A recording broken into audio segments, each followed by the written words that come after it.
Miguel working with me. That's right. I gotta protect the innocent. Another person? All right, Miguel, just need to close the door now. Someone else go. Hey, how you? Hello. I remember your face too. Yeah. All right. Hey. Hi. How you doing? All right, no one else was behind you, right? Like me. No, you sit down. You can Hello, morning. Good morning. Good morning.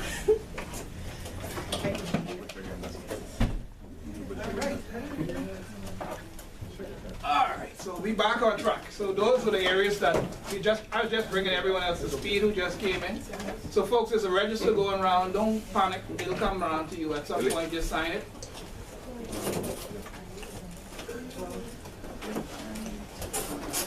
Okay, so a quick recap. The terrorist financing, we'll do that overview. We'll touch on the international strategies. What are sanctions? Because you probably heard about it a lot and don't know what it is. Or you might be familiar with it. Touch on that. Your legal obligation. Because you are the tip of the spear.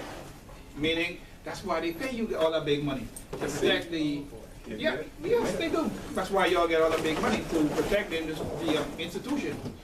And ensure that they meet their legal obligation. Consequences for non-compliance. You can hear that word a lot. Non-compliance, legal obligation, commitment, MLRO. They all work hand in hand. And again, a case study, which is very short, to show that it does work. Some of the stuff that we put in place. And some of the models that are used, you could tweak it for your industry or your particular niche. Whether you're a mortgage corp, whether you're at a credit union, whether you're a web shop, whether you're a trust company or bank, you can actually tweak these procedures to suit your needs, and that's where you come in. They're paying you the big bucks to form these policies and procedures to protect them. And be mindful of this.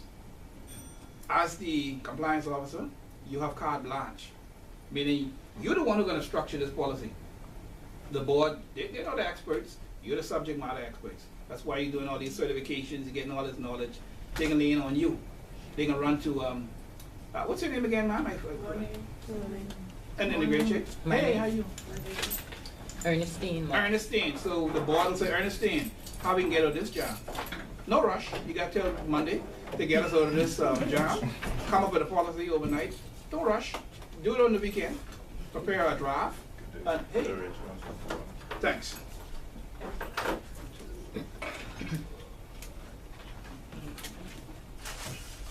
Hey, how you? Alrighty. Anywhere you can find one.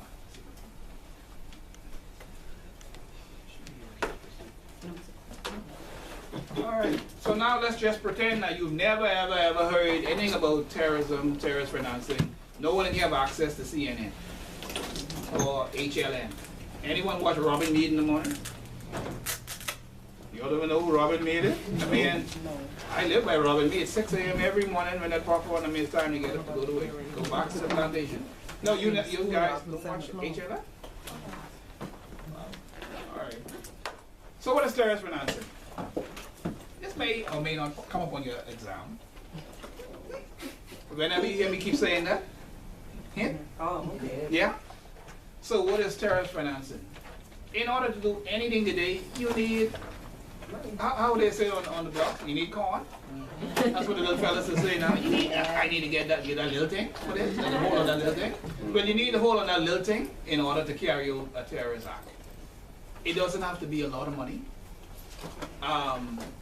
It could be not a complex structure in the transaction form, but you need money.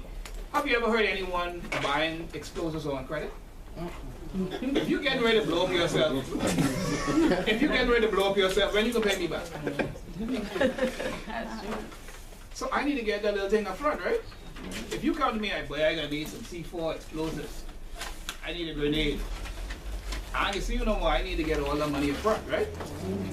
So what is terrorist financing? Terrorist individuals and organizations require revenue to finance their operations, and also the weapons and military devices to conduct their operations. Yeah? In the Bahamas, we don't manufacture any weapons. Yeah? So if you got to go to your contact in the United States or some foreign international jurisdiction, they need to get their money. whether it's going to be money or you're going to trade some other medium, but they have to have some exchange, yes? Typically for us in the Bahamas, being a financial hub, it's money. So you got to finance these terrorist acts. According to the IMF, the International Monetary Fund, terrorist financing involves the soliciting, yes, they do beg for money, collection or provision of funds with the intent, there's always that intent, that they may be used to support terrorist acts. Funds may stem from both legal and illicit source. Terrorist financing is very complicated. If I told you I had all answers, I'd be lying. I'd be a millionaire if I had answers, by the way. Because unlike money laundering, it's just profit driven. You know, I can sell my herb, I can go fast, boat run, whatever. I can commit fraud, never. But that's all about amassing money. Terrorism, I trying to kill some people. And guess what? I can do that whether it's illegal or illegal. Let me ask you this question. 2 o'clock in the morning, let's just say 3 o'clock in the morning, you can't sleep. And I know I ain't the only one. You ever see them little informations come on and say, for as little as $20 a month, you can feed a child. And this we'll send you a picture. And every month you just send that, but you never actually see the child. But you you get this little photograph, this little 4 by 2 inch photograph, but you sending this $20 religiously to this country you would never travel to for this so-called child. How you know you ain't supporting possible terrorist activity? Just saying. Or let me throw another scenario. You have an annoying experience going through Miami airport. These fellas with the bald head come up to you. And you just give them $1 so they can leave you alone. How you know you ain't sponsoring indirect terrorist financing? So you see how complicated it is? And not that I'm trying to discriminate by doing that, but you just unwittingly could be sponsoring terrorist activity. See what I'm saying? That's a human society right across, yeah. But some child who named Piaget in the country name fictitious, and they just sending money every month religiously. I'm just saying. So terrorists need to pay for stuff like meals, transportation, training, weapons, and resources. Case in point, 9/11. Everyone is familiar with that. They had monies coming, according from the 9/11 report. Anyone in here read it? It's like 500 pages. No? Okay, and if you can't sleep some night, you can Google it, and you can just read it. I always get to like page 18 or so, and then I can catch this tomorrow. Trust me, try it. I can't even get to page 2 of this book. You don't get it. But it works. If you just put up the 9/11 report and you just read, you're like, whew. And then the thing about it, they keep saying, now go to the appendix, so you're trying to go back and forward, so you'll go sleep quick. So you need money. If you're a terrorist, you need money. 9/11, those guys, they received their monies from the Middle East, Saudi Arabia. The monies came in by way of wire transfers and deposits. It went to their accounts in the United States, and they used their debit cards and their credit cards. But of course, back then, you know, I was checking for stuff like terrorism and all that stuff. 9/11 changed the way we do business. You can't even travel through the airport anymore. You got to disrobe. The other day I was walking through and the fella say, go through the wind tunnel. Okay, he's standing like this, the thing going around, and he said, okay, and I thought I was good. He said, no, you got to go over to the K9. And I said, you serious? He said, yeah, the dog got to smell you. I said, look at this foolish little patsies I'm going through all this thing. So I went there and the dog smelling me and everything. He said, okay. And I said, woo, man. I said, boy. Hey, you gotta be crazy, right? He said, oh, you said what? I said, no, I was just joking. He said, go over there. And I said, man, you all got to be pulling my leg. I said, go over there. And then they got this little swap thing. Yeah. Then they going all through the bag. And they said, geez, red tunnel, the dog, then the swap. You know? And it's like, you look like a terrorist. I look like a terrorist? Trust me, I can tell you this. You know Bohemian terrorists, right? We only want to get in Florida, get our stuff, and when our money started to run low, we think about how we get back. We don't blow up nothing. We don't even want paper cuts. So we use the box cutters and stuff, we don't run like that. So that ain't no issue with us. But back to the 9/11, the attackers, they needed funds, and the monies came from Saudi Arabia. According to the report, hit their accounts, they utilized their debit cards and their credit cards. They paid for meals, their apartments. They were going to aeronautical school where they were training to be pilots and all that good stuff. So everything was coming through, and it was undetected because they came in as where the I-20 are students in the United States. So under the radar, no one ever had, who would ever suspect that someone attacked the United States on American soil? So that was like unheard of, you know? So you need money. We good with that? Okay, so they need money. It's hard to detect. Unlike money laundering, it's not profit driven. It's ultimately carrying out an end, which is to cause maim, threats, harm, and advance their radical beliefs. Yeah? And then when you listen to some of their beliefs sometimes, hey, I ain't got nothing against the Muslims, the radical ones. I always hear them talking about, oh, you know, you're gonna get 70 celestial virgins once you kill yourself. I mean, like, really? That's what I'm killing all these people for? But anyhow, I don't know. And why they always say that after you kill these people, you're gonna go to heaven? Isn't that sort of like contradictory? You killing people to get in heaven? I'm just saying, I don't know. So it's the radical beliefs, the stuff you gotta think about. Hawala. You probably never heard that term before. It's a paperless terrorist transaction. You can move monies easily by that. It's hawala, when it's loosely translated, it can mean transfer and trust. Hey, morning. How are you? Wherever you gotta see. Good to go. So the hawala, loosely translated, means transfer. You know how you have your money transfer, all that good stuff? How it really works, let's just say myself, and sorry, I didn't get your name, sir. Kenneth. Kenneth? Yes, sir. Okay, so me and you saying both, right? I need to get some money. So you remind me you're saying, that's why I called you. From now on, you're saying. So what will happen? You can go to a broker. It's a trust system where, let's just say he is in Cat Island, and I need to get some money to him. I would give someone locally some monies, and my contact in Cat Island would give him the money. So now how I would get the payment back is by a front called goods and services, where you inflate the pricing, and the difference goes back to him. Sounds complex, right? Mm-hmm. But it ain't really. I trust you. We are business partners. You on another island, and if I need to move money, all you're doing is just paying someone. Yeah, and I'll catch up with you later. And we use a front, like where we send monies on the Betty K or the farm or the boat, whatever. And you know the invoices, we make a fictitious invoices, whatever. We inflate the prices and all that good stuff, so you get the difference. But it's a trust system. So you see how monies can move all around the world. So if I need to get some money, let's say in UK, to carry the Terrorist Act, I'll call my contact there and say, hey, Usain Bolt coming to check you at say 1 o'clock today. He needs $5 grand. I can catch up with you. You make a note of that in your ledger or whatever, on your end, and we'll correspond later. Yeah? So that's why they call it paperless. It's built on trust. There's no paper involved. So my word, your word. And of course, you know, they got a little catch to it. I mean, you short me, then some of my friends come visit you. That kind of way. They have that understanding. Yeah? You have your people over there, and I have my people over here. If you mess up, then you know, how they say hello to my little friend. You have plenty little friends who come in to visit you. And it's typically done in the Muslim world. And it's not that we want to say, picking on any Muslim. Ain't no one here is Muslim, right? Because I was in a class the other day at my institution. I didn't even know. And I was saying, well, you know, they got the radical Muslims, and he jumped up and he said, hey, why are you always picking on us? I said, oh, hold on. I didn't know we had no many Muslims like that. I said, hold on. I never picked on y'all. He said, yes, you did. I said, radical Muslims. And the only reason why I refer to them because who in the press most of the times? The radical Muslims. So that's easy reference. That's the only reason why. So hopefully I ain't offending no one religion. Ain't no Muslim there. No? Making sure. So Walla is a system. It's efficient, by the way, transferring money traditionally used in the Muslim world. Money is paid to an agent who then instructs the remote associate to pay the recipient. Yeah? And you just pay me back later. There's no paper involved. You think something like that could work? Yeah?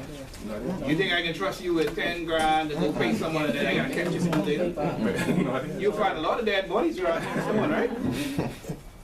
But it works in the Muslim world because you know Muslim world, they don't play. So the law over there, you steal from me, you get your hand chopped off. Imagine if you owe me money. So they don't play that over there. No, you don't play around with them. You get beheaded for that. So the cost of terrorist acts, it is costly. It's not cheap. I have referenced some attacks right here. The London transport system bombing. Remember the underlying, the busing system? This was in 2005. It only cost $8,000 to carry that out. Yeah? And you're talking about, I think it was 56 persons got killed. And more than 100 was injured. Only for $8 grand. $8,000. Yeah? $8 grand, ain't nothing to talk about. Hey, morning, sir. No, he's waiting on you. Then you have in Spain, there was the Madrid train bombing. This was on 2004, and it cost $10,000. The Istanbul truck bomb attacks. This was on the 15th and the 20th of November 2003. And the cost was like 40 grand. So you see these guys, they don't have no issue with accumulating funds just to carry out these acts, just to get their message across. Then you got a Jakarta Marriott Hotel bombing, you remember that? 2003, only 30 grand to carry out. When I say to carry out, that's to buy the weapons, the explosives, the logistics, meals and all that different stuff. That's how much it estimates. The Bali bombings in 2002, $50,000. The USS Cole, you remember that? When the guys pull up on it next to the warship and the little go fast boat and wave to them, like, hey! And they say they wave back, hey! Then the fellas them, hey! And they click the button and the next thing you know, boom! I wonder what goes through their mind the last second before they detonate. What's the last one?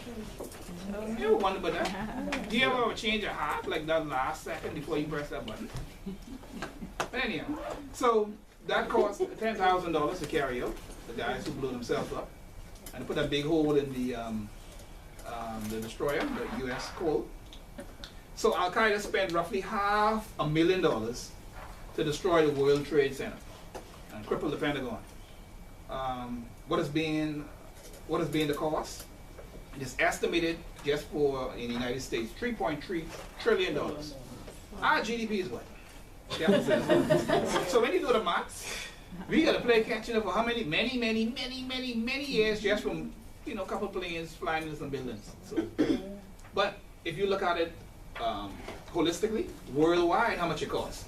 Because all airports have to get the wind tunnels, the TSA, and you got to take off your shoes, all the equipment we had to get in line with international standard.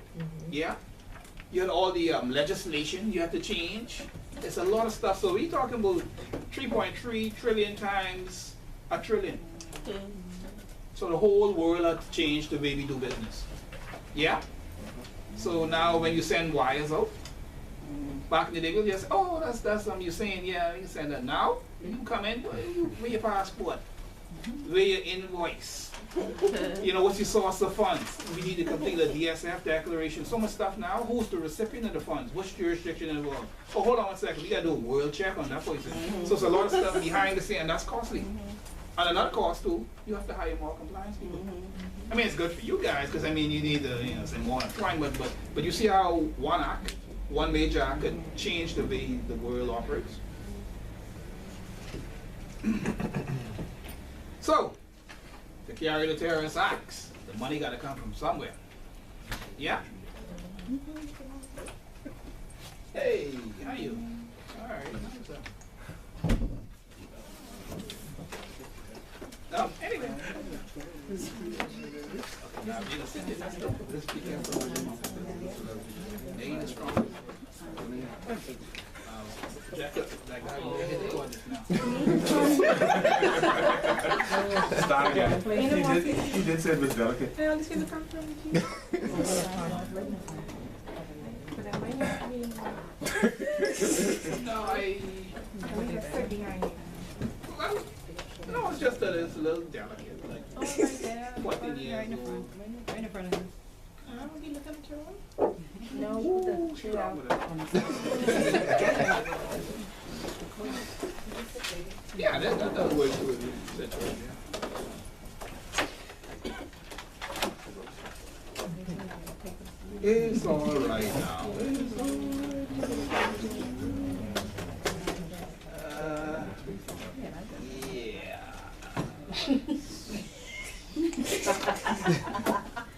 I'm sorry. No, we all right.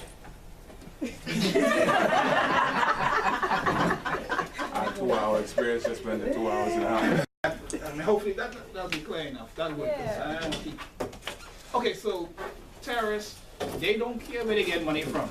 They'll stand on the corner of Marathon with a jug and beg for money if they have to. I'm not saying that that's what's happening, but they don't discriminate wherever they get money from. It can come from the illegal drug trade, like me and you saying to go tonight and go fast boat, get some money, put it into terrorist activity, right? You saying? Mm-hmm. Not me. I ain't got no go. Fraud, major fraud. They don't have a problem committing fraudulent activity, forgeries, corruption, thefts and robberies, illegal firearm sales, and we know we have a big issue with illegal firearm sales in the country right now. Extortion, they don't have a problem squeezing money out of you, threatening you, human smuggling, tax evasion. These are all what we call predicate offenses, but any one of those could be used. And it's not an exhaustive list. So be mindful of this. Hint, hint, terrorist funding can come from any source, whether it's legitimate or illegitimate. As long as their intent is to carry out this end game, they can care less where the source comes from. Straightforward. So, here are some red flags. You comfortable with you? Okay. So terrorist financing, there are going to be some red flags. Please be mindful that this is not, again, an exhaustive list because there is no data to say that, hey, this is a checklist and this is the only 5 things that terrorists will do. Yeah? How do you detect these type of possible terrorist-related activity? You're going to have probably a million indicators, but these are just a few. Frequent domestic and international ATM activity. You could have someone who could have a debit card. Sometimes you could have 2 debit cards. I have a debit card on this end, say Nassau, the next person in Florida. You could load it up on this end, he just deplete it on the next end, or vice versa. Yeah? No business rationale or economic justification for the transaction. Yeah? Let's just say, for example, you're saying, no, I mean, leave him alone. Elliston in the back here with the glasses. Let's say Elliston, right? You got a potato farmer. And you're the employer.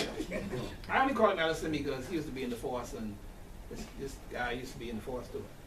So just say he's Ellison, we know your records and your institutions shows that he is a potato farmer. Yeah?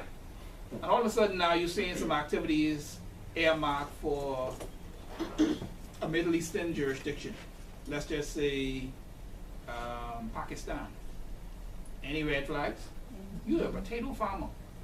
Why all of a sudden you sending wires and drafts to Pakistan for computer parts?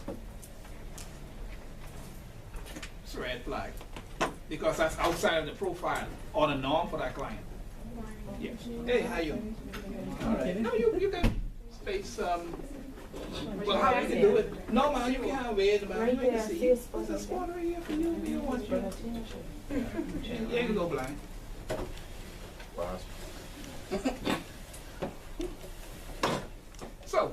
So that's a red flag. Anytime you have activity that's outside of the account opening mandate for a client, something that's for the norm, then you need to question it. I've seen in my institution some folks, oh, I don't want to be nosy. I don't want to be here to be inquisitive. Guess what, folks? Reality check. That's your job. That's your job. There's something called KYC, knowing your customer. If you don't know your customer, they're doing something outside of their declared purpose when they open that account, then you need to know. You need to ask questions. You need to get a satisfactory explanation. And when you cannot get that and or supporting documentation, then you need to escalate. You need to monitor that activity. Perhaps you need to decline that transaction. If I came into your institution and I look at, I want to send some money to Pakistan. Who behemoth know anyone in Pakistan? You know someone in Pakistan? Okay, you know someone in Pakistan. And that name is close to a name that's on the UN watch list. Okay. Okay, then what? I mean, you may not have a positive match, but the fact that that name is close enough to the name of someone who was on a terrorist watch list, do you process that transaction? Because if you do, you can be, your institution can be sanctioned. A staff member told me the other day, oh, well, how could we be sanctioned? We're in the Bahamas. That don't affect us. Really?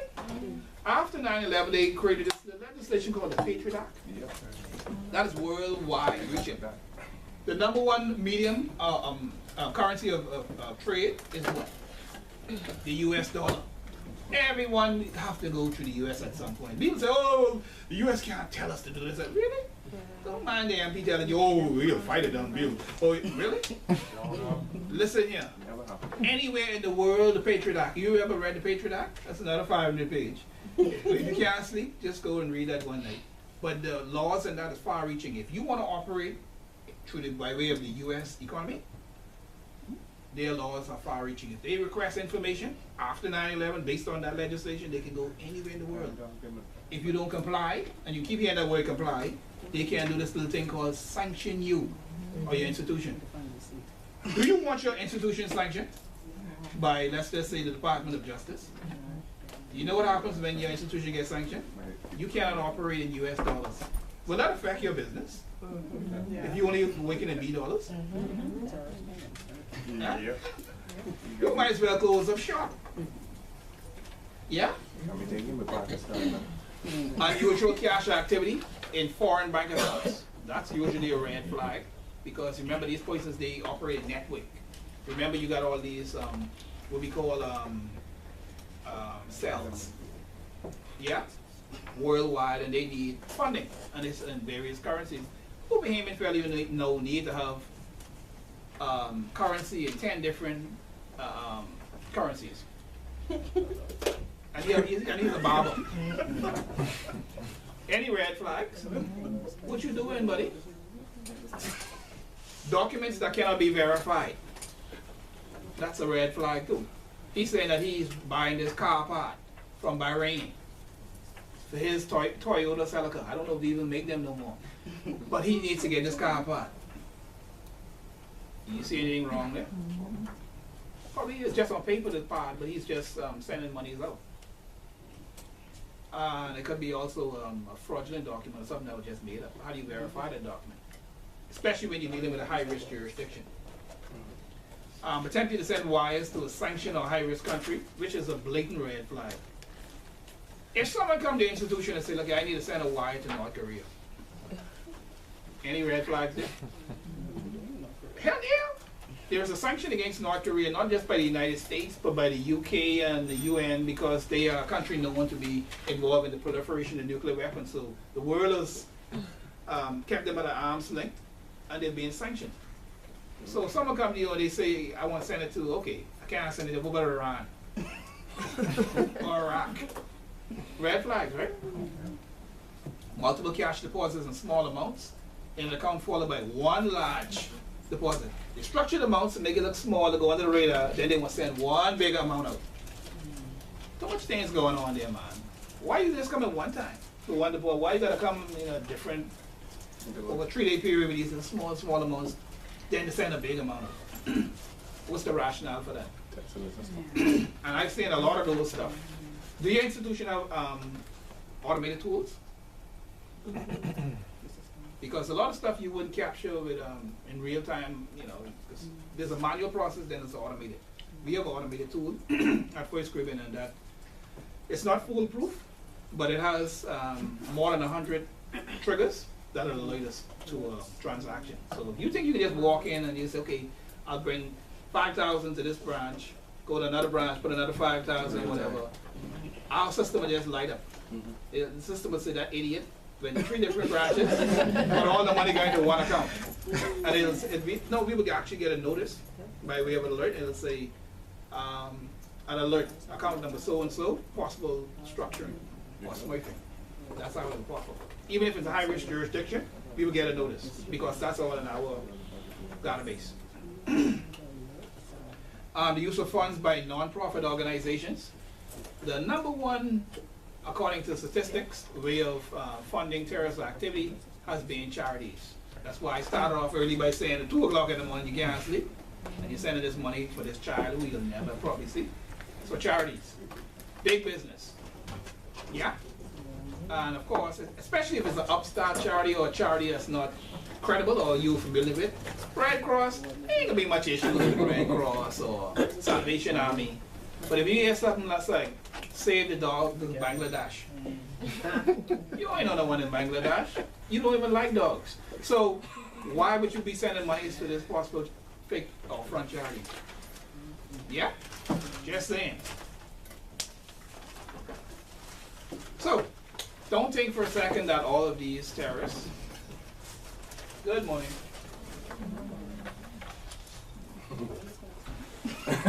It was too. Well, I'm happy to say sit right there, as long as you don't hit the cord. But no, you come in. I mean, even if I'll stand up, I'll kneel. You can sit in the aisle too. I can put a chair and you can sit in the aisle. No, I don't want you to vote. I want to go up away. I'll just sit here and you can sit in the aisle. Anywhere. Which way do you prefer? In the back. All the way in the back. All right. Right next to Ellison. You good? I can stand squat. I'm good. So, yeah, man. So when we talk about terrorists, folks normally get this idea that the terrorists are folks who just live in the hills and the mountains and the bush and all that good stuff. That's a fallacy. That's not correct because they are well organized. And this is the org chart for Al-Qaeda. Back in the day, just like a Fortune 500 company or corporation, they are well organized. And if you look at it, the CEO would be at the very top. You have the business unit heads such as purchase committee. Believe it or not, they got a purchase committee. So maybe you need to purchase items, stationaries. They have a political committee, spreading propaganda and all that good stuff. A finance committee, that's the ones we're more concerned about, who go and with the pamphlets trying to raise funds. Security committee, they have to have a security detail to protect these poisons. Military committee, that's the ones who don't have a problem putting the explosives on and blowing themselves up. Information committee, they have an IT section, believe it or not, even though it's not a traditional IT. Remember, whenever they go after these terrorists, they always go looking for hard drives and computers because they plan stuff. 9/11 was 10 years in the making. That didn't just happen overnight, if you read the report. A training subcommittee, they train in the use of box cutters, knives, explosives, how to put on a suicide vest, because it's a one-time use, by the way. Yeah, no, seriously, when you put that on, it's not no taking off, because you just ready to kick. You know, when you press the button. Sorry? It's, they got all kind of booby traps now for those, but you don't want one of those. And then you got the administrative committee, so it's well organized, even though it's not like your traditional formalized corporation. These guys keep records and they know what they're gonna do. Yeah? Of course, the org structure may not look like this right now. This information came from I lifted it right from the 9/11 report. Yeah? So that's why I feel if you can't sleep, go read that report. I'm sure, 100% sure that this would have changed. Because if the world knows this is how they operated by 9/11, they would have changed. This is just to make you aware that, hey, these guys, you're not dealing with a bunch of stupid guys who live in a cave. Yeah? They generate plenty of money. Osama bin Laden, he's a multi-millionaire. He wasn't broke, but he was living in a little rat cave. That's the experience they would go to carry out their beliefs. Yeah? I ain't living in no cave. Now, if I'm a millionaire, I ain't live in a cave. But that's the extent you go to carry out your faith.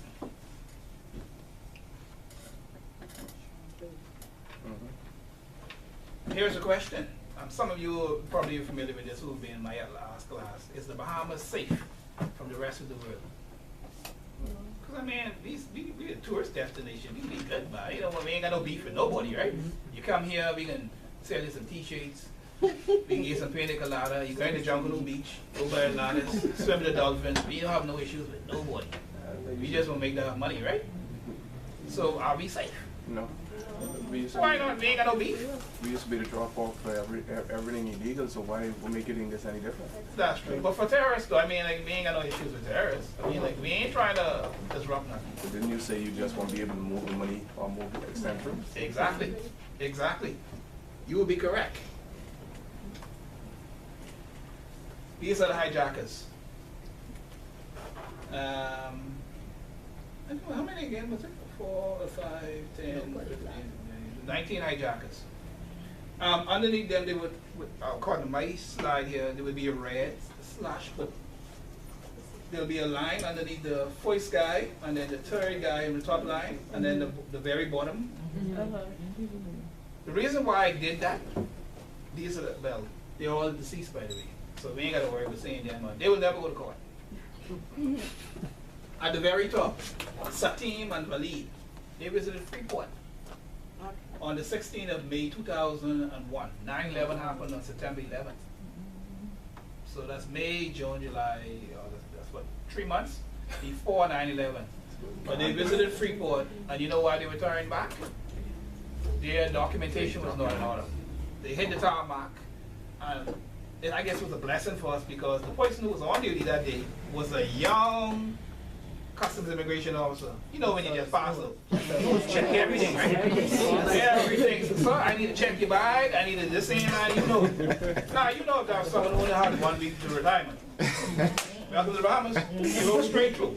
But this person put them through the ringer and said, oh, you ain't got this ain't ready, and they were turning back. They were only in the Bahamas for time it takes to get them on the next flight back out of the country.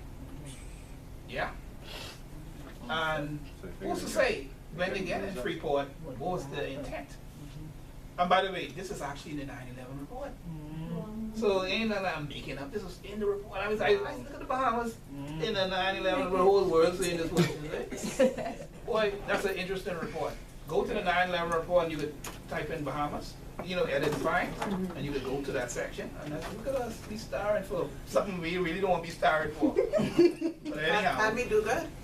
Sorry? And we did good, like she said. But the two guys, the young guy, like I said, he turned them back. He said the paperwork is in order. They only hit the tarmac, gone through. They didn't clear them, send them back out of the country, probably like an hour or two.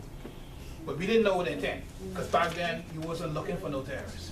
So who's to say that they didn't come to Freeport, get assimilated to the environment, open a bank account, come to your institution, and play it safe? And it could have been a backdrop to 9/11. You never know. They may have been hitting you from all different angles. Because it's easy, I mean, to get a plane, they jump on a plane in Freeport, tell the pilot, buddy, no, you ain't going to Nassau. You're going to Washington. I'm not going to Washington, buddy, you're going to Washington. Right. Oh, you're going to Washington, folks. Changing the flight. We heading to Washington. Who's supposed to say? In hindsight, you just never know. But now things have changed. Now we have this legislation coming in now. It should be, no, it isn't rolled out as yet. No, I think it's rolled out. It's an international standard where passengers who are going to come into the Bahamas, they would have to have that manifest ahead of time, all the names of the persons and KYC. Yeah. So Foreign Affairs would have to have that information. So it ain't gone to the days when I dash to Miami, ain't no big thing now. They gotta have your KYC ahead of time and the manifest before you even land. That's how serious it is. They changed the way we do business.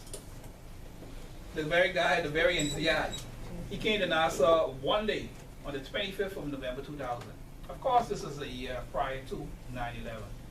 The scenario was this: he came by way of cruise ship.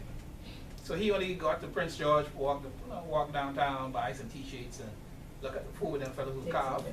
So he only walked downtown or whatever. The scenario we always throw is this: what if he came, and let's say the ship is there, and you have like 3,000 Americans on board, and he detonated himself?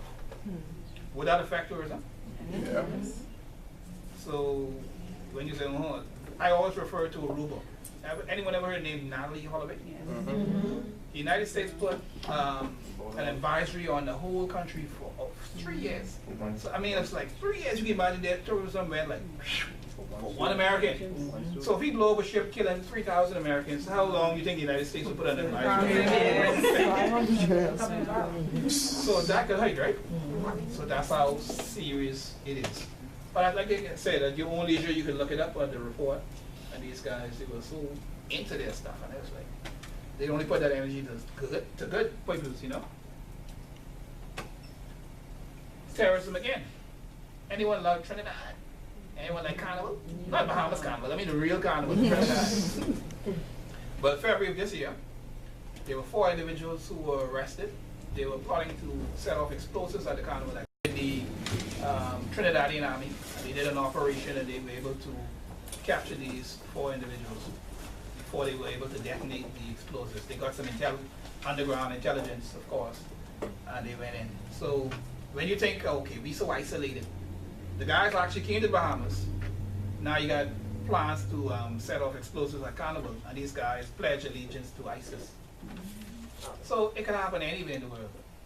And don't think for 1 second that you may not have a cell, sleeper cell, 1 or 2 here. You just never know. Because sleeper cells are persons who appear normal. They do basic banking transactions. They go under the radar until they are required or activated. Then they call upon and say, okay, not Ellison. You're saying we're gonna need you. Oh, that even sound like a terrorist name. So you're saying we're gonna need you now to go and get some of that money you being biking up. We got some fellas, some crazy fellas down on Camp Road. We need y'all to go and blow up something. Right, you saying? You said no last time, so no. Yeah, keep saying no. So just to sensitize you that it does happen in the Caribbean. There was one in Jamaica also. He was a former ranger. And he went back to Jamaica after being deported. He was teaching some Rastafarians how to make explosives, as long as they pledge allegiance to ISIS. So you got some screwed up people out there. It is what it is. And I did touch on this earlier. Just a quick refresher. There is a difference between money laundering and terrorist financing.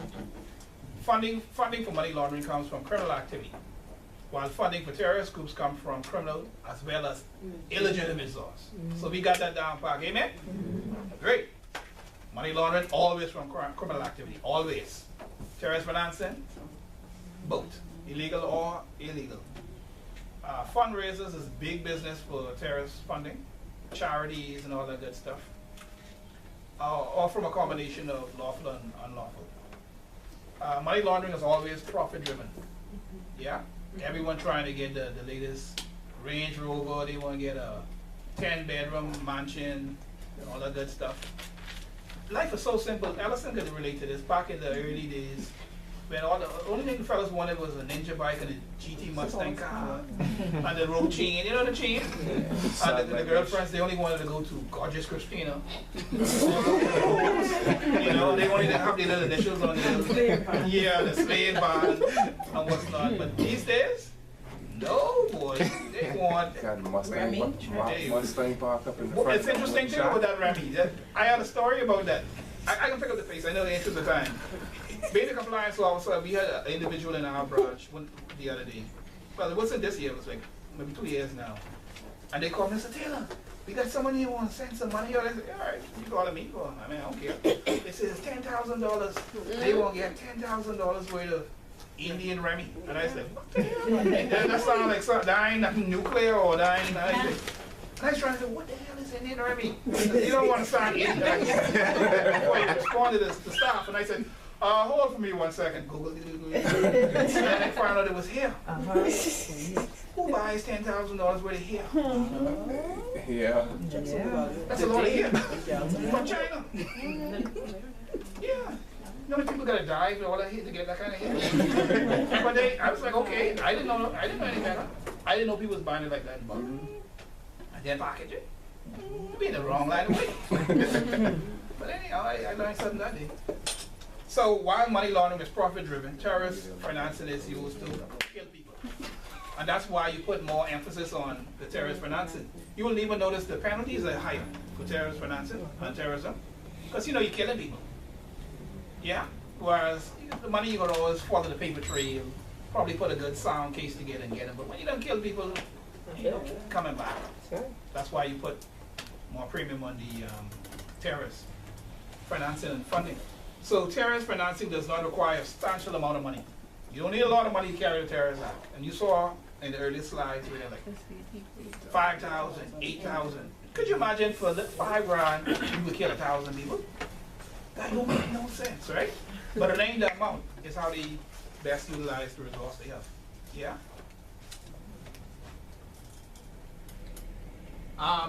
So what's the international community doing on terrorist financing? Anyone ever heard of 5? Financial Action Task Force. You probably heard of them. It's the same fellows with blacklist us. Say we ain't doing enough. So the FATF, which is the International Standard Bureau on Money Laundering and Terrorist Financing, worldwide, they set the bar. They set the rules for the international community. Yeah? They have in their guidelines, which is recommendation 5, that indicates that countries should criminalize terrorism financing, and ensure that they have in place legal capacity to prosecute and apply sanctions. So countries worldwide adhering to the FATF standard, you have to ensure that terrorism and terrorist financing is a crime. And if you're not doing that, they will sanction you or they will blacklist you. You remember when we was like, FATF said, listen, Bahamas, you all don't have no legislation on that. And he's like, well, you know, we can blacklist you. Okay, that's the fastest legislation ever get rolled over. They didn't sleep that night. They went through and they got that. Listen here, when you have the international bodies like your father saying, okay, we can sanction you, we can tell the rest of the community, the international community, don't do business with you, in particular banking. What's after tourism? What's next? So if you a clarion call goes, so look at, don't do business with the Bahamas. That hurt you, or they're not credible, or they're not adhering to best practices and standard worldwide. So that can hurt. And where you hurt people the most? In the pocket. And I'll tell you the truth. After being in the bank for a little while, I can't get in the farming. I ain't leaving the bank no time. I know Bahamas say they doing some good stuff, but I ain't getting into that farming. I like the shake tie thing. I ain't getting in the farming. I ain't prepared to do that. And I know what. Well, and then hot too, yeah. So I did talk about the Patriot Act earlier, and it's far-reaching. The Patriot Act, which is a long name, what it says, Patriot means really providing appropriate tools required to intercept and obstruct terrorism act. So that's what Patriot mean, the Patriot Act means. It's worldwide, came about in September 2001. Isn't that interesting? They pass legislation that quick. You can pass legislation in a week. They don't play. Who drafting that stuff? They just say, listen here, the United States, we go anywhere in the world, we can sanction, boom.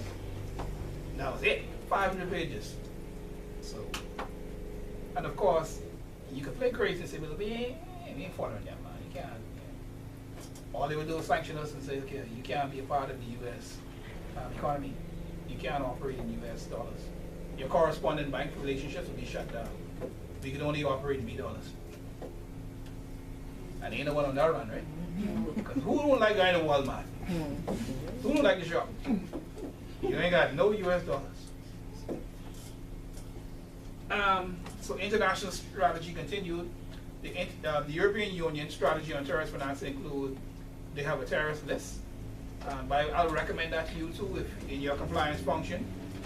What I normally do, I have a lot of those stuff open up. I always have like my world check open up, OFAC list open up, EU list open up, UN list open up. So when I gotta check a name, staff always tell me, well, why does it take so long to come back? I said, listen here, the first person getting sent home is the compliance officer. You know why? It's your signature they want on the transaction. Don't be too quick to sign off on stuff. That's my stupid advice to you. It happened to me once. Okay, this is a short version of the story. I talked to some other guys about it before. Cuba is on the sanction list. You know there's an economic embargo against them for more than 50 years, and ain't no one in here 50. So you know that's a long time. I got a request on a particular individual, Hector Gaza Mendoza, something like that. And when I saw it, I said, well, I did all my checks. You know when you're Sprite, you're doing everything, and you check it. No, it wasn't positive. 99 times I did that. Not a problem in the world. It's cool. One time I didn't check it because when you see the name again, you become familiar. As a compliance professional, don't become too familiar or don't let an activity become routine. Do your checks again. In this particular scenario, that last episode, another name was inserted India in that name. Because all about it was just Hector Mendoza, Garcia, whatever. And then Raul was inserted in India. That one time. Right? So but I didn't bother to check. I was lazy that day. I don't know why. I was slack. You can say it. I was slack that day. And I told them, approve. Going on vacation the next week, while on vacation, I was busy in the shop that time, pacing or whatever. I got a call from my boss. Hey, what's up? Who boss has called you on your vacation? So I was like, hey, everything cool. Why you calling me? She said, just want to run something by you. You remember that name with Hector or whatever? I say, yeah. She said, oh, okay. And you checked it and everything? I say, yeah, man. You know, you're confidently. Sometimes you can be confidently wrong, too. So I said, yeah, man. I said, yeah, man. I did it and everything. She said, you crossed all your T's? I said, yeah, man. Yeah, man. She said, okay. Because it came back as a positive match. I said, what? She said, yeah, it came back as a positive, but I always checked it in. She said, it came back as a positive match, and it looked like it was going to cost the bank $250,000 in fines. Now, you on vacation. Your boss saying that what you did could possibly cost the bank $250,000 in fines. So that she told me that, oh, my stomach break down. I was like, okay, I'll be honest with you. My mind was going all over the place, and she said that something interesting, and they laughed at me the last time. She said, I really hate to lose you. And I said, like when you lose me, like, quick? She said, yeah, you get your own quick. I said, no, hold on, let's talk about this. I started with my mortgage. I think with my goldfish, my cat. I mean, you know, when you lose your job, I mean, like, the wife told me that something interesting the other day. She said, you know, you ever lose your job? You know, just jump in your car and drive. I said, oh, yes. You mean to go climb my head? She said, no, just keep driving. I said, I don't understand what you said. I don't understand what you said. She said, no, ain't no coming home. Get in your car and drive. I said, that don't make no sense, but I see where she's coming from. So, luckily, in that scenario, my boss, she said, you know what? I called in a favor to Toronto, CIBC, our parent company, and they were able to work one or two things. I got you off the hook, but I just want to say one thing. I now own you. For the rest of your time here, this bank, I own you, all right? And I said, yes, ma'am. Yes, ma'am. Yes, ma'am. I belong to you, ma'am. Yes, ma'am. And I was the most big, and I said, yes, ma'am. Yes, ma'am. You're the boss. You're the greatest, and all that stuff. She said, I own you. Thankfully, she left the bank like a year and a half later. And I was like, get paid. I said, oh my God, it's good. So she gone. I didn't have to pay that, but the gist of the story is this. Don't let an activity become too routine and you just say, oh, yeah. Because that's the one time you don't check something, because at the end of the day, staff could pressure you. And they only want your signature. They can care less what you do behind the scenes. Who takes the blame? You're the professional. You're the subject matter expert because you're just lazy or whatever. And then you start thinking them crazy thoughts. Because I was thinking when she tell me that she can lose me, I was like, if I jump in the car and I drive really, really fast and run into the wall, would that kill me? Or how because the crazy thoughts start going across your head. You like, some stuff go across your head because you know you can't go back home. Yes, ma'am. Question. So you actually cleared him because you was familiar with the name. So you did it again, and that. But there was an insertion of another name in it. I just looked when I saw the name. Right. But then it included Rahul. It came up. Bing, perfect hit. So when you cleared it, it gives him an opportunity to do transactions with the bank? Yeah, they listed it for compliance because the name looked like a partial match. It wasn't a positive match, and I have that leeway when I can say, okay, go ahead and don't go ahead. Okay. But this time it came back as a perfect match with that name being inserted, and I think the data boy lined up too.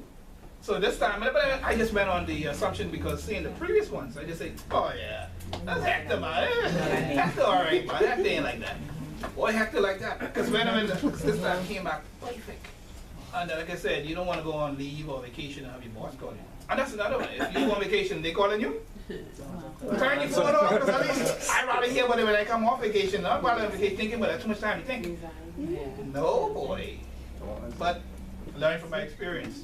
So with the EU strategy, they do have a terrorist list. So you can refer to that list. Cash control regulation requires the disclosure of cash equivalent of 10,000 EU when entering or leaving the Europe. So you got to declare, like in the Bahamas, we got to declare when we leaving to go to Florida or Miami. Yeah. The Commission Promotion of Cooperation between FIUs, they do have a formal arrangement with their intelligence bodies, the FIUs, where they can share information. The Commission provides guidelines for the non-profit sector with a view to reducing their potential abuse for terrorist financing. That's the EU's model, the approach. Yeah? So we've been talking about all this stuff with sanctions and sanctions and sanctions. What exactly is a sanction? Simply put, sanction is a penalty. I need a long dissertation. You're being penalized for not doing something or not being in line with international standard and best practice. So basically, a sanction is being penalized. Let me give you a basic example. All of us in here, and you got one child acting the fool. And they say, little Timmy, you're going to go in time out, face the wall. Remember that back in primary school when they used to do that to you? They used to do that to me a lot in primary school. They used to tell you face the wall and all that stuff. 1 foot up sometime. Or they would tell you go to the blackboard in the back, turn your back and just keep writing. You know, I will never do this again. Do it 10 times or 100 times. And when you reach like 50, they say, oh, rub it out and start again. Remember that? I'm the only one who went through it. So sanctions and embargoes, they interchange. They use sanctions and embargoes are tools mainly put in place by United Nations or regional bodies or countries to get someone or entity or country to conform in best practice, in line with best practice. That's basically what it is. Sanctions and embargoes are normally used by the international community for one or more of the following reasons. Suppression of terrorist acts, like North Korea. There is a sanction against them because they're engaging in the proliferation of nuclear weapons. Yeah? So the United States, the world, UN, all of them got sanctions against them. Hey, dude, why are you spending all your money in your treasury on making these weapons? And then you got the United States ticked off because Kim Jong-il, well, not a recent time, being tested his weapons to see how close if he could hit the United States. Think about it for a second. If you got a young neighbor, right, he's just throwing rocks every day. I want to see how close I can come to your window. Okay, I got to get a little better. So you're like, that wouldn't piss you off? Like, dude, why are you trying to break my glass? I try to see how close I can get. Every day you practicing, trying to get closer. I got to sanction you, man. I got to do something, man. Either put up a fence or do something. So basically that's what it is. They're sanctioning them because they're not in line. Yeah? Application of pressure to comply with set objectives. An enforcement tool where diplomacy has failed, because sometimes, you know, you'll go to your neighbor, neighbor, could you please stop throwing the rocks? Because I have kids here, you could shatter my inexpensive glass. Please stop throwing rocks. Sometimes that may not work. Yeah? So then you got to go to level 2. You got to go to outdoor sports, but and that's where you might have to get. You all know where I get right? So sometimes when diplomacy fails, then you might have to, you know, you might have to go to, you have to drive in the morning and just roll your window down and give the dirty look, then speed off. Just a threat. So sanctions are threats too, by the way. So come outside every night and shoot them in there. Sorry. Sorry? Come outside every night and bust. Every night you just come outside and you know, like, yeah, you're throwing rocks, but I throw in something else. You just go like 200 miles per hour, you maybe you little rock. So to encourage a change in behavior, that's what sanctions do. Because look at Cuba. Right. They got an economic embargo in place for more than 50 years. I mean, that's like, long now. They got cars there with. You know, anyone ever been to Cuba? Mm-hmm. Look like when you take a picture like from when before the embargo went into place, it's like the country never developed. Yeah. It's the same old car, the old Cadillacs. Mm-hmm. Nothing never changed because the sanction is in place against them. Interesting about that sanction in Cuba, President Obama, before leaving office, he said, "I am going to rescind that. I'm going to repeal it, and I'm going to do away with that, and we can start." He even went to Cuba. He said, "I'm going to." What's put it back? Sorry, Trump put it back. Hey, Trev, I can call you back. Okay. People just call you on your Nokia. So, but I ain't shame. I mean, hey, I ain't shame. I ain't shame. You gotta have a plan B, you know. No, my good phone. I normally keep it on, but I try with a Nokia. So.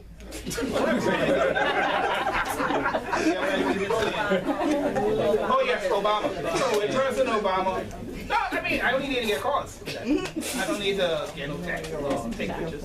So with President Obama, he said before he demit office, he was going to open up the gates. And he's going to have meetings. He did meet with Raul Castro, and he said, "Hey, we're going to be normal again. We can trade again." He left office, I think November. got a new president, he said he's gonna build walls, keep all them out. So you see, one said he's gonna open up the gate, the next one said he's gonna put up walls around the whole place. So who do you believe? You believe the person who in charge now? So that embargo ain't gonna change no time. So. Me on that run with them. Even Castro even died. Raul, he leave. So it's like they still don't care. They, you know. And you know this all stems back to their ties with Russia, with the Cold War and all that stuff. So, oh, you want to be friends with the Russians? Okay, we cut you off. You don't want the United States to cut you off. That's why we can't play crazy. Even with, let me tell you, I don't want to stray off too much with the, you've heard of the beneficial ownership registry? Yeah. I remember they said, oh, we'll never have one of those. The United States only suggested to us strongly that we have one. I mean, I heard, I saw in the MP said, oh, we will never do that because that will kill our IBCs and all that information will be out there. We will never do that. Next thing I hear on the news, House is meeting today to discuss the beneficiary. I said, well, and they say they ain't on the run. If the United States strongly recommends something, they behind the closed doors, they don't strongly recommend it. They be telling them, yeah, do it. This is what you ought to do. But it is, you know, you got to keep a front. Oh no, we're a sovereign country. You can't tell us what to do. And really, we know better than that, right? You want to play ball? Let's become friends with China. But that's an issue too. The embassy moving right across from us right here. That's why I did. Because of the proximity with all the Chinese investment in Let's become Let friends. me be here before I get long. Here are some sanctioned countries. If you're not familiar with them, just so you know, Afghanistan, known to be a hotbed for terrorist activity. Cuba, of course, still on the list. Iran, Lebanon, Myanmar, Sierra Leone, Syria. You don't have to worry about writing all this down. I'm going to give you a handout with this entire presentation. Like a plan? Pakistan, you know. Pakistan is not there because they have been actually sort of an ally with the United States, but they have a lot of terrorists there though. They're on the restricted list, but they're not sanctioned. Now Trump may go to bed tonight, his hand may tweet tomorrow morning, they're now on the list. So you never know. You never know. He's like a unpredictable president. You know, he's volatile. So it all depends on which day of the week it is with him. You never know. And continue with sanctions. There are two broad sanctions. One with affects trade, economic, and arms sanctions. You sanction by way of trade. You're no longer a trade partner. They freeze your economics. And there's arms sanctions. You're not going to engage in the sale of arms. Then you have the special designated nationals and poisons list. This is more so for the OFAC. OFAC is a part of the United States Department of Treasury. This is where they put you on a list and they say, hey, you're saying it's now on our OFAC list because he's someone who's involved in major fraud, major terrorist activity, major drugs or whatever. And if you go to that list, by the way, you can see all the names. And there are millions of names on that. So when you got a check, add it and fine. Yeah, because you'll be there all day. And it's like, and the little thing at the bottom say, okay, you're now at page 20. And you're like, how much people on this? 67 million. So you could be there a little while. So add it and fine. Yeah? Yep. Or, I mean, if you got time to kill it. And I did speak of the OFAC, which is the Office of Foreign Asset Control. It's a part of the U.S. Department of Treasury. And their focus really is to keep their thumb on persons who are involved in terrorist activity, money laundering, drugs, and any threat to the United States. You can even find Kim Jong-il's name on there, believe it or not. Even though he is, they have communication and they're still talking right now, he's still on the list. Because his head is swinging every other day too. He said he ain't with no more nuclear weapons, but they say that they see the factories opening up again. So you don't know what to believe. So processing transactions that are discovered to be OFAC sanctions can leave your bank or financial institution exposed to fines and penalties. All you gotta do is remember my case. That's right. Yeah, with Hector. So when you say, okay, yeah, he almost got fined. I wouldn't have gotten fined. The institution would have been fined $250,000 by the United States government, OFAC. They're the ones who are gonna fine. Now we can play crazy at first grade when if play it out like that and say, we ain't paying no fine, 250,000, we ain't on that run. No problem. They say no problem. For Caribbean, you cannot do any US dollar transactions in the United States. So you know they pay the fine, right? But of course, if I cost the bank a fine of 250,000, you know, this morning, by the same, then they can let me go, right? So that's a lot of money. This evening is too long. Sorry, what? This evening is too long? No, but how we operate, if that was a fine like that, they would make one phone call, my swipe card wouldn't work, the gatekeeper, everything was like, just shut right down. They press one button, beep, and you're like, I can't get in here. They say, no, we'll stay right up. No, and what they do, they come, you'll see the corporate security will come, and they would just come and they say, don't touch nothing in the office. And they change the lock right there. They come to the locksmith and you sitting down and you watching this. You know, when I sit in the office and they try watching it happen on my floor and I say, oh, they carrying Rick. And I was like, boy, if something ever happens, that'll happen again. I watch it happen, they say, Rick, but let me get it. No, Rick, we'll take care of it. We just need you to, the locksmith changing everything, hand your keys. As a matter of fact, you even keep them. They change everything right there. I say, Rick, boy, you would take that, boy, Rick? I was a little jinx back there, but Rick won't take that, but get a good lawyer, boy, Rick. But it is what it is. And that's how we operate, because you can, do all kind of crazy stuff. So, areas of concern in the Caribbean, and I did mention Cuba. Cuba is the biggest concern. And you remember my episode. That's why I keep referring to Cuba. Ain't nothing gonna change no time soon. The United States continue to maintain sanctions against Cuba despite the recent easing of tensions. You remember I told you? They say, now we having this come by our moment. We good with Cuba. But they say, no, Cuba still ain't doing what we want them to do. So, sanctions against Cuba primarily involve U.S. poisons and U.S. dollar transactions.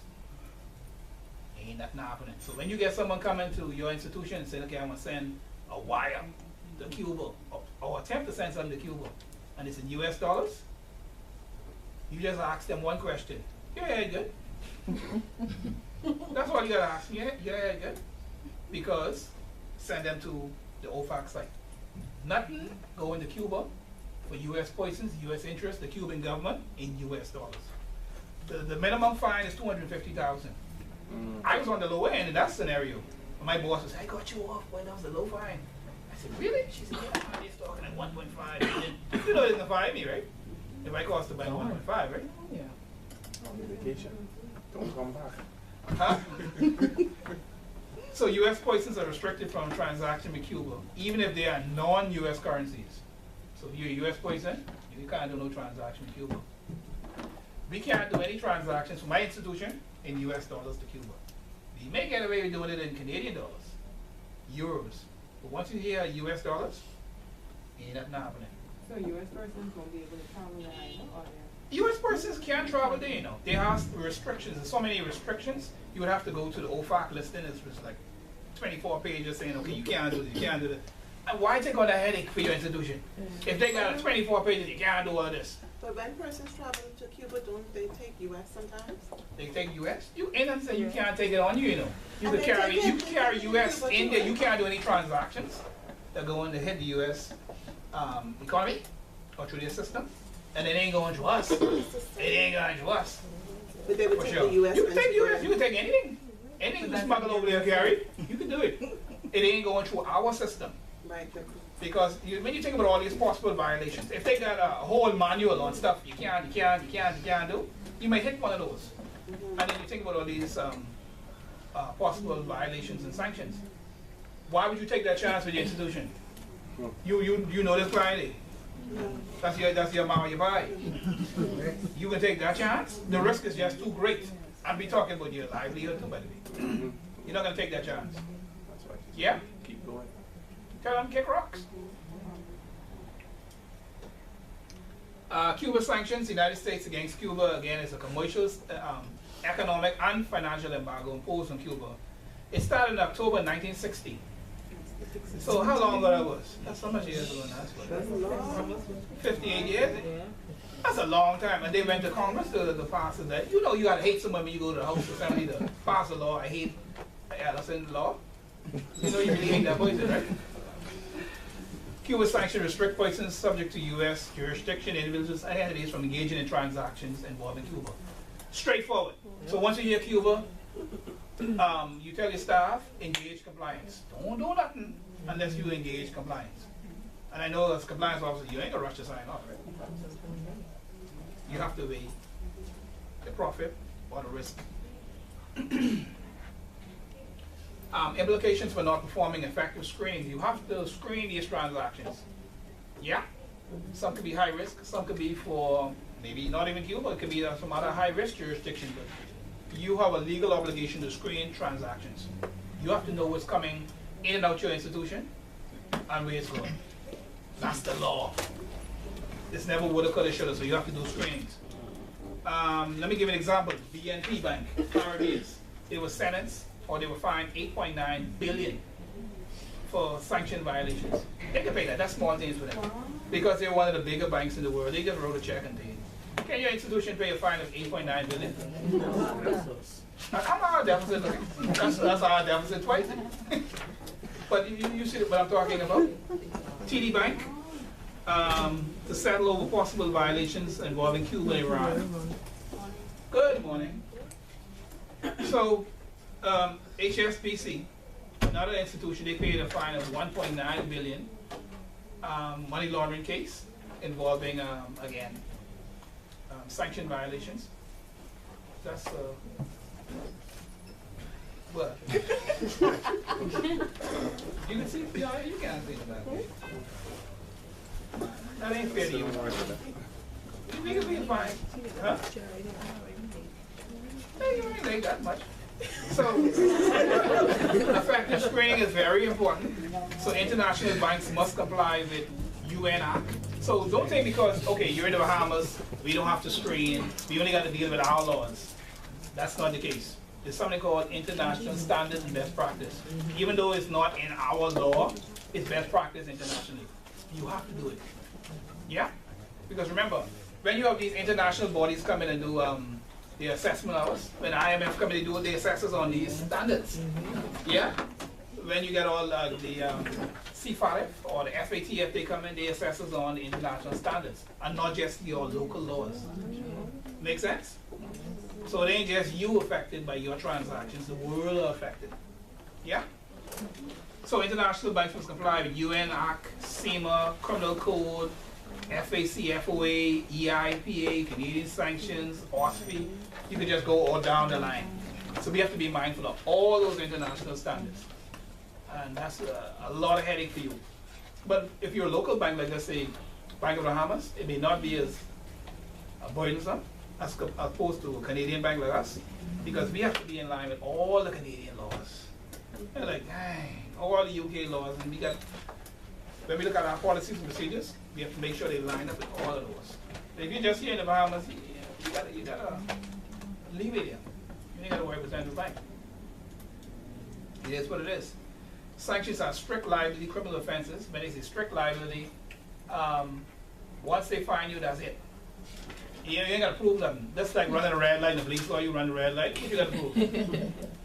Yeah, they say they got a gun now, they can catch you running the light, and they can catch you the amount of time, speed, and they can take your picture. What were you going to go out for? What you going to go fight? I got you on tape. I got the gun. I got the receipt. I got the picture, everything. So that's why they call it strict liability. You ain't got to go to court to fight nothing, to prove nothing. Straightforward. So you'll be penalized for those stuff. There's no court. You just pay the fine. Straight up. Regulators worldwide have intensified the focus on banks, which is another issue. So now the regulators focusing on banks and financial institutions. So that means you have to be on point. Yeah? And ensure that you are in line with your policies. And your institution, you work separate, compliance or legal, or is it legal and compliance? Separate? Okay, well, some do have legal and compliance, they work like that. But so you have to work with them to ensure that you are in line with these policies and best practices. Yeah? You have big compliance departments, right? Your compliance team, my compliance team here in the Bahamas is like 10 of us. It's only 10 of us. So on the legal team is like three lawyers, 10 compliance. You have a big team? Oh, you good? You don't need more people? No? That's a no? Okay, I guess you're good. If you don't need it, I mean, We always need help, but you're all good. Here are some fines and sanctions. Some of those are older. 2009 Credit Suisse, they were fined $536 million. They violated sanctions against Iran. Conducting business for individuals and companies in Iran, and that's a no-no because they're on the watch list. Barclays Bank in 2010 fined $298 million. Knowingly and willingly violated international sanctions, handling hundreds of millions of dollars in transactions earmarked for Cuba, Iran, Libya, Sudan, and Burma. In 2012, ING Bank, they were fined, but they agreed to pay the little fine, $619 million. But remember that ING is a big bank. That's big enough to write a check and pay that off. That's drop in the bucket. I don't money to them. 2012, Standard Chartered Bank, they were fined $340 million. There were money laundering allegations involving transactions earmarked for Iranian customers. And they admitted it. They said, yeah, we did it. Your caught us, okay. What you want to pay the fine? How much is it? $340 million? No problem. Pay the fine. No big deal. I don't think there's a bank in the Bahamas right now to pay a fine. I don't think we want to pay a fine even $1 million. Because you got to send some people home if you pay that kind of fine. Some emerging terrorist networks, ISIS, everyone is familiar with those guys. Did a flavor of the month. They have replaced Al Qaeda in terms of brutality and reach. Because Al Qaeda, you would see them come, they would chop your head off, take a little picture, and they was in a little dark room. A couple of them. But ISIS, they go on to another level now. They don't just chop one head, they chop a whole village head off. And they record it and send you the DVD. So they don't, like how Al Qaeda is interesting, they would send you the VHF tape. ISIS, they send you DVD. Uncut version, they send it like, that's the improvement, that's progress, right? In a bad way, but I mean, it is progress. Yeah, it is. Hezbollah, Hamas, Boko Haram, you remember them with the girls? These guys who ain't got nothing better to do. ISIS is the new Al Qaeda. Led by this fellow right here, Abu Bakr Baghdadi. He was originally Al Qaeda. He was originally an Al Qaeda group in Iraq, Islamic ISIS. He was the leader. Unfortunately, I got bad news. It was a drone attack, and it was earmarked for him. So he is now deceased. Hopefully. But he was since being replaced. So they got a new leader. He was the face of the organization because when he come to give his report, you never see anyone else. Everyone else in the back, they got their face all black, and he would just be, I run things, I run ISIS, and whatever. He keep talking. They send some drones up and fire some missiles on his location, and he, I guess he went to heaven. So he's deceased. He was replaced. And the person who replaced him, interesting enough, it was 2 months ago, they said that they sent some drones out and he killed him. He's been replaced. So you see, it's like as fast as you kill the leader, another one rise up. So it'll always be another leader. So you kill the group. Just keep loading the drones up and missiles and just keep firing. So notable sanction list that you need to be familiar with. The US OFAC listing, I told you about that. The UN Security Council list. You can have all these as favorites on your computer at work. So when you got to do a quick check, especially when you got your international clients and they come from these high-risk jurisdictions, it don't hurt. And whatever results you get, put it on your file. Print it. And if it's negative, still put it on your file. You know why? Because when you have an audit, they can say, how do you check these people? How do you vet that out? What mechanism you have in place? I checked it against all of these known databases in our protocol, came back negative. You know what it's called? CYA.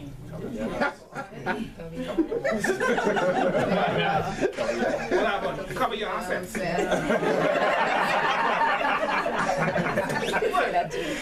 That's what it means, right? If you want to put it that way, if you want to use that one. And of course, there's the EU listing that you can refer to, the UK listing, that's the HMT list. So you have all these listings at your leisure, and you can check. This is not all of the list, by the way, but these are the more prominent ones. Yeah? There are consequences for non-compliance. So the FATF, again, their function really is to promote developed and motion of policies to combat money laundering and terrorist financing. And the consequence is the blacklisting. And let's be real, back in the 80s, everyone was involved in dope.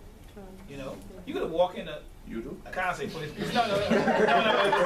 Ellison, come on, baby. But back in the 80s, Everyone. the truth back in the 80s, well, everyone other than me. So, whatever, the crocus act, the money.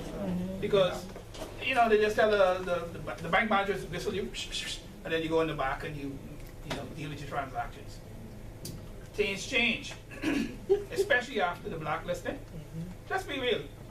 I call for some files sometimes, and they would only come with the file with this thick. And the only thing is a little card, not even a photograph. We have to get KYC in this card. You don't even know who you banking with, who you banking, you know? It's like, you don't have KYC. What's that? The staff member asked me, what's KYC? Well, you serious? Where you went again? Okay, take her off cash. She can't work in no front line. She put her, I don't know, in a booth somewhere. Just photocopy stuff, but she can't work with cash. But things change. And you remember, after the blacklisting, remember everyone had to come in with a passport, and you had to bring in all your address verification and all your KYC in, because things change. Yeah? You couldn't operate, and that was a blessing, you know. People say, oh, banking has changed now. They don't ask for DNA. But you need to know, because we couldn't tell the regulators who these people were. Even today, I asked, who is this client? What does this transaction represent? But let me go to the client and ask. Well, damn, he's a client of ours and you don't know what he do. I had a scenario where I can pick up the pace, where, okay, we had a client, international banking, and they called me to sit in on the interview. This is a prospect. And he was explaining his business, and I was sitting down there, and I was my little legal part doing it. 45 minutes after the meeting, I came out of the meeting 45 minutes dumber. Because I didn't know what the hell he does. I didn't know, because I was trying to figure out, and the relationship manager asked me, what you do? I said, I don't know what he do. If you don't know what a client does, how they generate their funds, you have KYC on them, how do you demonstrate that to your regulator? Or internal audit, external audit, compliance. You have to know. You can't say, but I don't know. You can't be the big dumb compliance officer saying, no, I don't know. They say, how do you validate it? Who's this day anyhow? Everyone I was talking about. I got challenged with that on Thursday class. I was so embarrassed. I went before the board. You know when you got on your little suit and you feel confident that day, you go before the board, you got all your report together and all that stuff. I needed an attestation for them to close a deficiency. So I'm before the board. And I'm thinking I'm getting ready to walk out now. They say, no, I have one more question for you. I was like, that's strange. She don't, just the one, she don't normally ask questions. She said, you said those 1,500 files and all. I say, yeah. She said, okay, how did you validate everything? I said, damn good question, because they say they are in order. And they came to me to attest. She said, yeah, they say. Did you do the spot checks on those? We have a deficiency. How do you quantify that to make me, the board, sign off on that? And I said, I thought about it for a minute. I said, well, they say. She said, you keep talking about this day. She said, well, you know what? The board is not going to prove it. Go away. Come back in a week's time. You have to, at some point, validate. You can't always depend on they say. They say. Yeah, they say can cost you to get day fired. Yeah? Even if you do a spot check, at some point you have to do spot checks. Even if you don't do 100%, you have to. Even when it comes to your high risk and sanctions, you have to do sample. It isn't expected of you to go through every single account, at least do 5%, the minimum, periodically. Yeah? So we were blacklisted, not being cooperative. We eventually got off the list quickly, by the way. We had several pieces of legislation passed. Back in the good books. We got the blacklisted just the other day. We had to do some legislation to get off the list. And then we're being threatened again now with the gray list now. You got your blacklist, your gray list, your white list. It's like every day you get threatened. So what else could you do? Every day, all the Bahamas ain't doing enough.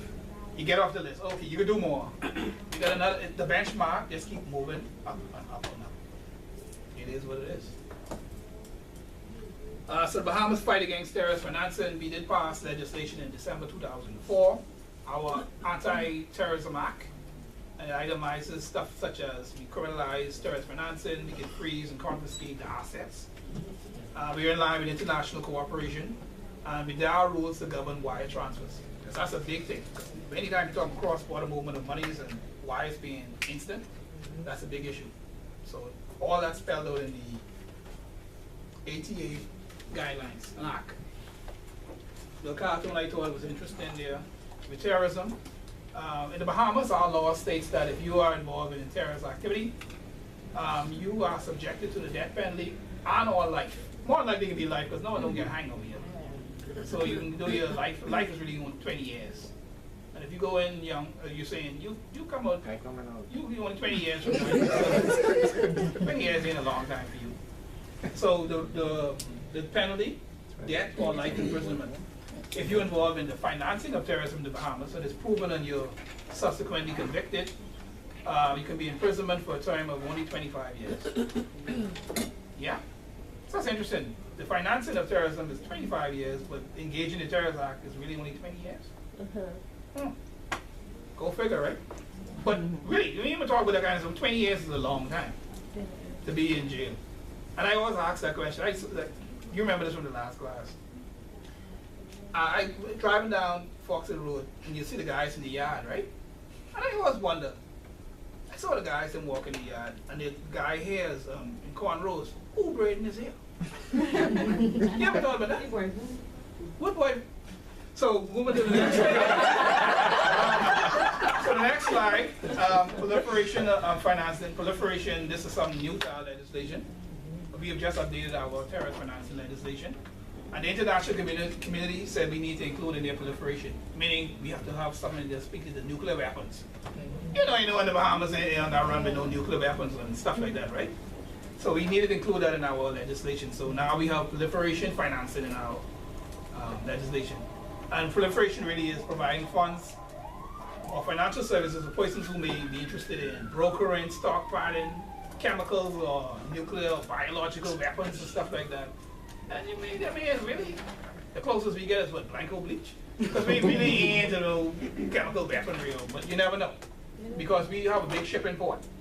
And you don't know what passing through, so when you see transactions with uranium or something, you gotta question stuff like that.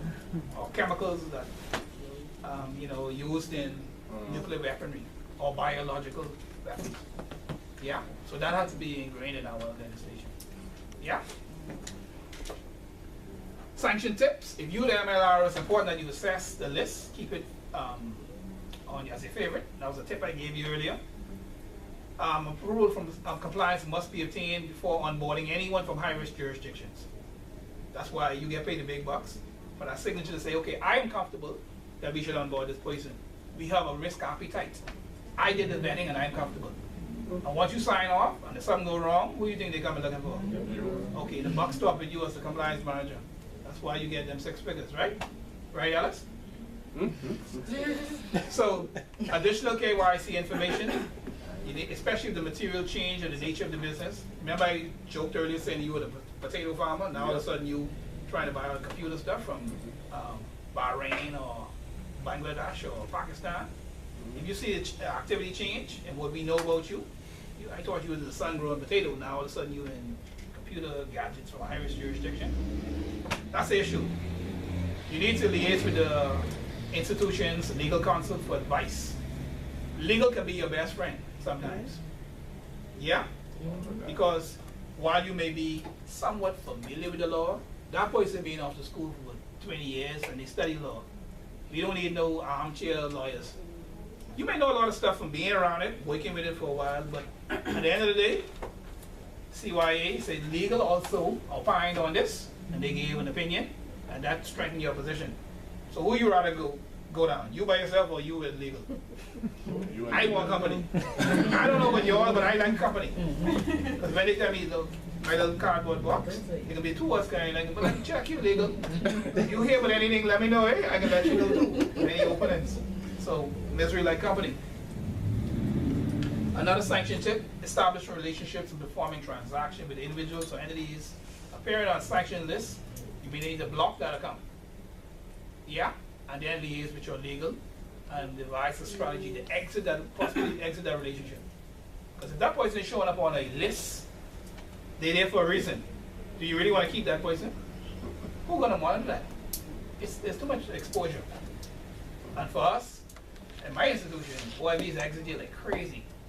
They only gotta say allegations. I mean, they trying to confine nothing no more. I mean, like, he was what? He was near the scene?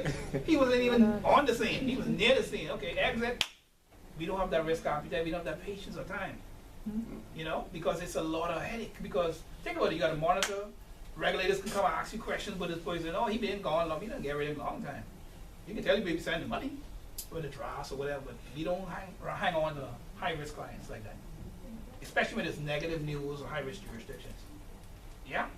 Unless y'all just want that challenge. I don't need it. You got to make sure you maintain a list of sanctioned and restricted countries. We do have one internally in-house. It comes from our parent company. They say, hey, this.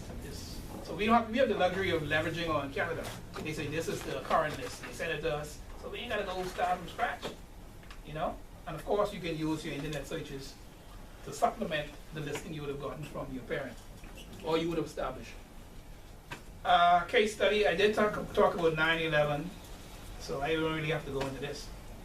The Al-Qaeda hijackers, I touched on that. There was one success story. In November 2008, 5 defendants, all leaders of the Holy Land Foundation for Relief and Development. That doesn't sound right. But that's a charity in Dallas, United States. They were convicted of 108 criminal counts against them, including support of terrorism. Now that's supposed to be this church. They were convicted of 108 terrorist-related activity, which includes money laundering and tax fraud. The group is accused of funneling millions of dollars to the Palestinian militant group Hamas. And we are all familiar with them being a state-sponsored terrorist group. You can Google that particular story, you get more details. I didn't want to flood you with all the information in the background. But that was a success story to show that, you know, there is a successful terrorist conviction. Fine. Okay, I know I was a little off there with the time, but I didn't try to get you, know. But that's it. Having said that, here is a register. It's going around. Everyone's required to sign that. And I'm going to give you a copy of the actual presentation. All of the information, you don't have to worry about writing it down. I had it ready. Went to work early this morning and I printed it for everyone so you would have a copy. So you would have to have that headache of trying to remember all that good stuff.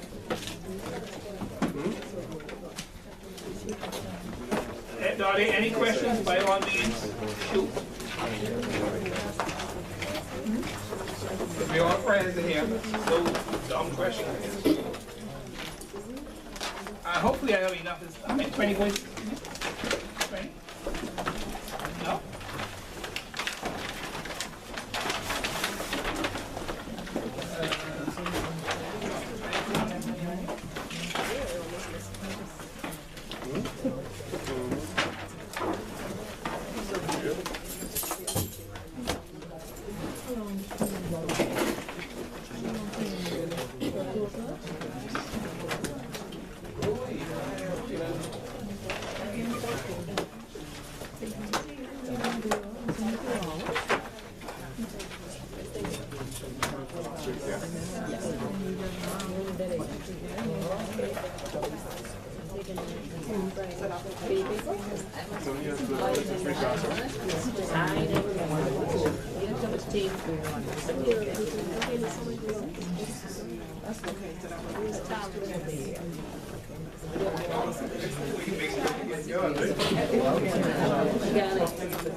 I think I only have one here. Let me run. How many more copies am I going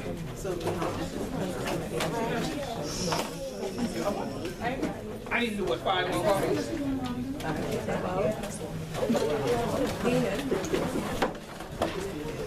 Everybody signed it? Everyone signed the register, yeah? Yeah. So I need, how many more copies? Any more? I can run and them together. So I need 5 more? 5 more? 5. Do 6 just to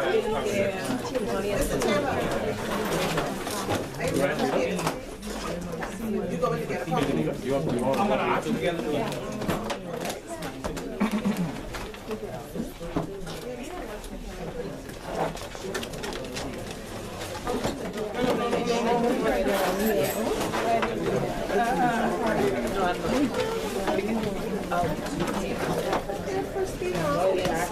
No,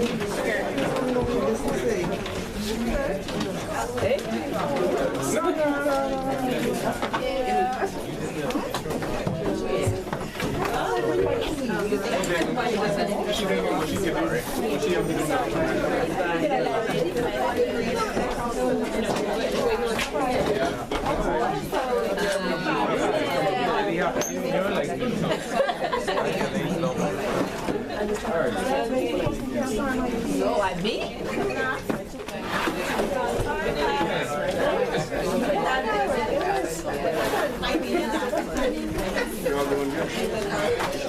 I need to give you one. Do the copies now.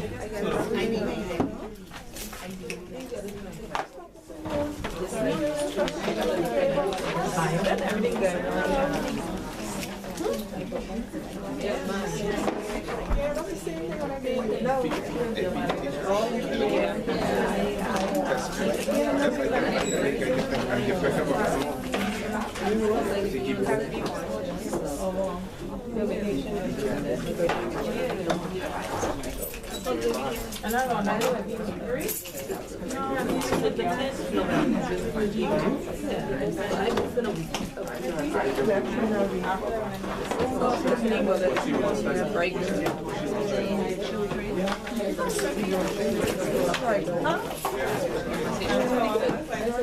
Right on the boat.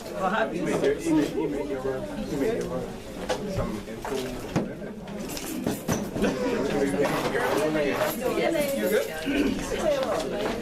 You know, it seems like it'll come back.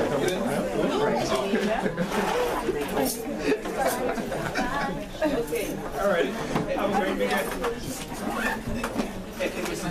So, They're in the back here trying to find out if you're writing the exam, you know? you want to go? Right. You know, I'll tell you what the questions will be before. And then they still hard. No man, the way, at least with my section, what I have to do, straightforward. Oh yeah, we're going to this. That's why I make sure I say, well, here's hint. This is what you need to remember. It wouldn't be no surprise, at least from my area. Like, yeah, you said that at the beginning, but once you may say that after that. Yes, it is. Right, like That's that. right there. Yeah, I must have.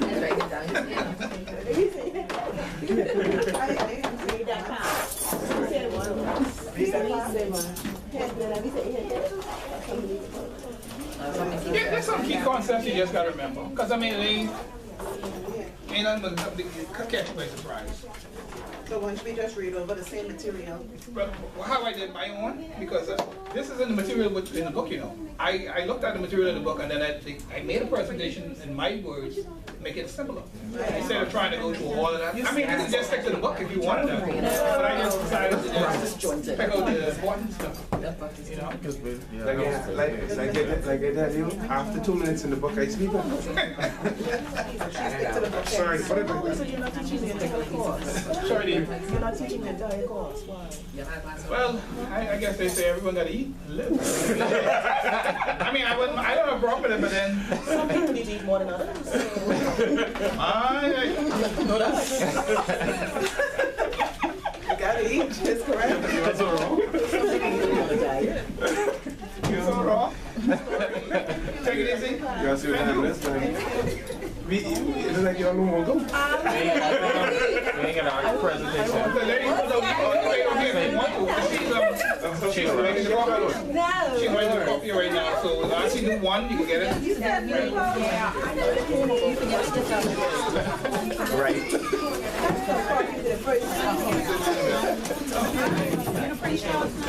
Thank you. Who didn't get? That was quick. The machine there, right? 5 of us. 5? One line. Need an extra one? One more. I'll give you my copy then. If somebody get, I'll give up my copy. No? Get up my copy. Thanks. Yeah, enjoy the rest of your weekend. You know we're gonna catch no fight on them, right?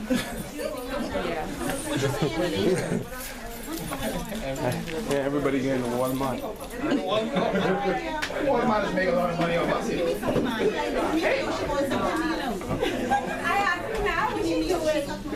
Okay, you, if you want me to email that to you.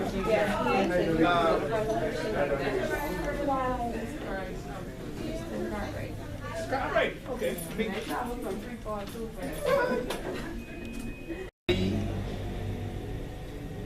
Taylor 100 at yahoo.com.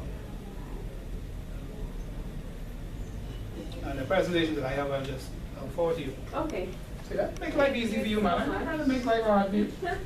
Enjoy the rest of your weekend. All right, this is nice. Alrighty.